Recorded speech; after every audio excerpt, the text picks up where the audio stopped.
Let's go to Trizzy Slaps. Adam Thielen isn't getting any younger. You're right, he's about 34. Could Minnesota trade for A.J. Brown?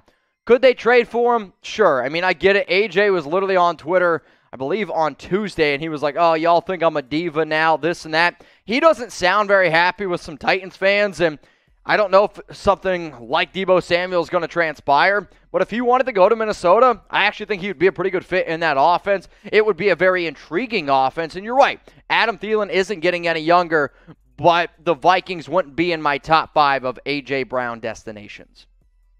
If A.J. Brown does up getting dealt, where do you think he ends up playing in 2022? Let's have a little bit of fun here, okay?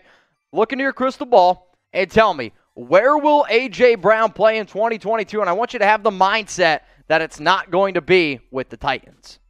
From Jamin Flaggan, how many quarterbacks go in round 1?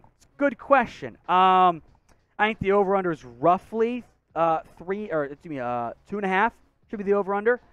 Here are my top 5 QBs in this year's class, where I sit at this exact moment. And this is not going to change. I'm pretty much locked and loaded at this point. Malik Willis, number 1. I think those 2 guys go in round 1. I think the NFL's caught up with me, and I've had this list finalized for like 2 months now. Ritter's QB3 for me. But none of these guys have an actual first-round grade. There are some traits and some very real red flags. Now, on this list, I've got 10 teams that could go QB in round 1. But I want to go team by team here. The Lions, they should not go QB. Because if you're not taking one at 2, which you shouldn't, why go on 32? So I don't think they go QB. The Giants have the need, but I don't think they're going to lock themselves in to a QB this year. So I'm going to cross them up. It's Carolina, I think they're going QB. Atlanta, I don't think in round 1, but maybe. Same with Seattle. I don't think in round 1. Maybe. Those are, I think, 2 of your wild card teams. Minnesota is your deep dark horse. If your new organization loves somebody, I don't think so. I think Philadelphia tries next year. The Saints could. I would bet one of the Saints or Steelers go QB at minimum this year. Saints have 2 picks. I wonder if they would prefer to go tackle receiver and give Winston a shot. Possible. The Steelers, meanwhile, I think they are going to take a QB if one slides them at 20. So if Pickett's there or Willis is there, I think they take him. And then dark horse there is Tennessee. They kind of fall more in the Falcons-Saints category. In a normal class, if this was last year's class, you have 5, if not 6 or 7 going round 1. It would have been wild. But it's not last year's class. So I have the over, I think the books do right now too, at 2.5 QBs in round 1. Type O for over, U for under. If you can find a book out there that has 3.5 as the over-under, hammer the under, by the way. From Brokov, Khalil Shakir, Kyle Phillips, or Wan'Dale Robinson. 3 receivers who probably go 3rd round or 4th round. So Khalil Shakir is the wide receiver out of Boise. I've got a 4th round grade on him. I've got a very similar grade for Wan'Dale Robinson out of Kentucky. Both those guys are slots. They're undersized. And the same is true of Kyle Phillips, who is the 3rd for me on this list. But I've got, I always forget that he spells it with 1 L when I try to find him. I always get it wrong. 4th on him as well. Shakir and Robinson are higher on that board. I haven't stacked everyone, but I know my grades from that standpoint. So Khalil Shakir, Robinson, then Kyle Phillips. If you want more coverage on everything going on around the NFL, hit that big red button and subscribe. Not surprised to see a lot of draft questions right now. The draft is less than 2 weeks away. Hell, it's about a week away at this point. And I'm still cranking through my big board so we know what we're talking about come draft time, baby.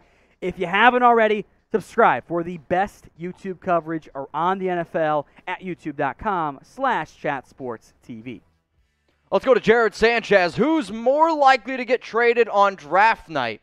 Deebo Samuel or Kyler Murray? I'm going to go I'm going to go Deebo Samuel because quarterbacks trades, they get a lot more crazy. And yes, this has been the one off season where trades, you just never know what's going to happen. But Kyler Murray's camp at this current point hasn't said that they want to be traded. Deebo Samuel has requested a trade. So for that reason and that reason alone, I'm going to go ahead and say Deebo Samuel. So with the first round pick, well, every single year the team that gets number 1 pick is usually the worst team in the National Football League. So who's the worst team in the NFL as it stands right now? I get who has the number 1 pick. That doesn't mean that they're the worst team right now because free agency happened. But if you were to tell me, Mitch, season starts tomorrow, who do you think is the worst team in the NFL? Let me know down in the comments. From Lunds, what team needs the best draft to become contenders? Ooh, good question. I think you're looking at a team like the Saints. They are close to contenders, have two first-round picks. I think Philadelphia also fits that category. NFL Daily is now also on Rumble. We have free and uncensored content for you guys. There's also sports, news, politics, tech and business from other video people on that platform. We're trying to grow the platforms you guys use. So if you're on Rumble, give us a follow. Rumble.com/NFL Daily. And if you're not, go support us so we can dominate that video platform as well. From Taylor, is Antonio Brown's NFL career over? I didn't scream this time. There you go, JT. I think it should be. How many chances does one guy get? Every spot he's gone, it has been a disaster. So I think it should be because he is not worth the drama. As it stands right now, before the NFL draft, who is the best team in the National Football League? It's a good question. Are you going to go with the defending champs, the Rams? What about Tom Brady and the Bucs? Oh, yeah. The AFC is loaded. Could it be the Chiefs, the Bills, the Raiders, the Chargers, the Broncos, the Browns? Like, there are so many teams out there. The Dolphins. I mean, who's the best team in the NFL? If you were to bet money right now on the team that wins the Super Bowl, who would it be? And then remember, I'm going to ask this question in 2 weeks from now after the NFL draft. I want to see if the answers remain the same. What's up, Vince? Who is the more valuable pick, Stingley or Jameson Williams? It depends on what your biggest need is, right? If you need a corner, it's Stingley. If you need a wide receiver, I'd say it's Jameson Williams. I don't see Derek Stingley falling out of the top 15. There is a draft where I could see Jameson Williams falling out of round 1. I don't think it happens, but I could make that argument more because of the injury. If an NFL team's not 100% sure if Williams is going to be ready for week 1, maybe they decide to go with a player like Jahad Dotson, Traylon Burks, Drake London. Like, the wide receiver market is a lot deeper, so depending on, let's say, if Stingley goes at 15 compared to Jameson Williams going at 25, I'll say the better value is Williams because if Williams is healthy, it's probably the first receiver taken off the board. So I'm going to go Jameson Williams. What up, Christopher C? My top 3 hot takes for the draft. Love hot takes. Matt Corral goes number 6. Kyle Hamilton falls out of the top 10. And McDuffie goes before Stingley. Thoughts? I'll actually say that Kyle Hamilton falling out of the top 10 is the most likely, and it's not because I don't like Hamilton. It's because every single year, safeties, it's hard to predict where safeties go, whether that be in free agency, whether that be the draft. Why? Because it's starting to turn into a position where the value is going down, and the fact that Hamilton had as bad of a combine as he did, I can understand it, but let me tell you this, if I was an NFL team, and Kyle Hamilton fell out of the top 10, I would look to trade up because, to me, he's a top 5 overall prospect. What up, Sammy Silver? How many first-round draft day trades do you see happening? Good question. So I originally said I would set the over-under at about 3.5.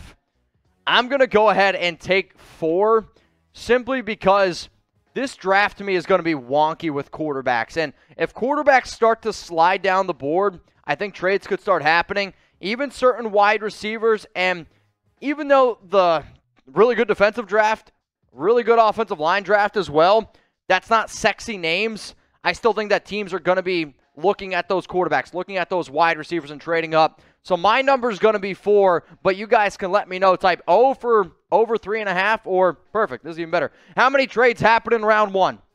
What do you think? 4, 3, 2? My number is going to be 4. What do you think, Orange Man Gator Bolt? What do you think over there, Boomer Raiders 75? And then my opinion says 2. John Santos says 3. Well, guess what? We're going to find out sooner rather than later.